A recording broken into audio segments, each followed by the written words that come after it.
ভারত শাসিত জম্মু ও কাশ্মীরের পাহালগামে গত 22 এপ্রিল সন্ত্রাসীরা পর্যটকদের ওপর গুলি চালায়। এতে 26 জন নিহত এবং 17 জন আহত হন। খবর এনডিটিভির। প্রেক্ষিতে বলিউড তারকারা সন্ত্রাসী হামলায় নিহতদের জন্য একজোট হয়ে শোক প্রকাশ করে তীব্র নিন্দা জানিয়ে দ্রুত ন্যায় বিচারের দাবি জানিয়েছেন।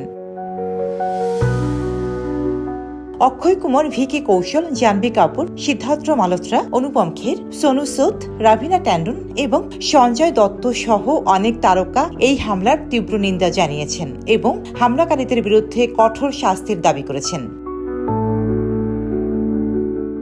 এই ঘটনায় শোক প্রকাশ করে কিছু বলিউড তারকা সোশ্যাল মিডিয়ায় প্রতিক্রিয়া ব্যক্ত করেছেন। অক্ষয় কুমার টুইট করেছেন, এই ঘটনাটি খুবই দুঃখজনক। আমি নিহতদের পরিবারের প্রতি সমবেদনা জানাই এবং তাদের জন্য ন্যায় বিচার চাই। সেই সাথে এই ঘটনার সাথে জড়িতদের কঠোর শাস্তি দাবি করি। সঞ্জয় দত্ত লিখেছেন, এই হামলায় যারা নিহত হয়েছে তাদের প্রতি আমার গভীর সমবেদনা। এই ধরনের ঘটনা কোনোভাবেই মেনে নেওয়া যায় না। আমি মনে করি এই ঘটনায় জড়িতদের দ্রুত বিচার করা উচিত এবং তাদের কঠোর শাস্তি দেওয়া উচিত। প্রিয়াঙ্কা চোপড়া ইনস্টাগ্রামে লিখেছেন, পাহালগামে যা ঘটেছে তা নিন্দনীয়। এই জঘন্য হামলা মানবতার বিবেককে নাড়িয়ে দেওয়া উচিত। আলিয়া ভাট, কারিনা কাপুর খান, আনুষ্কা শর্মা, জাহ্নবী কাপুর এই হামলাকে হৃদয় বিদারক বলে অভিহিত করেছেন এবং বলেছেন, এমন ঘটনা আমাদের মানবতার উপর আঘাত হানে।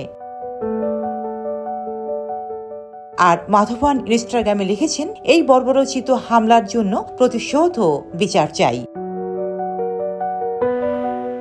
ফাওয়াদ খান ও হানিয়া আমির এই হামলার নিন্দা জানিয়ে লিখেছেন, যে কোনো জায়গায় ঘটে যাওয়া ট্র্যাজেডি আমাদের সবার জন্যই ট্র্যাজেডি।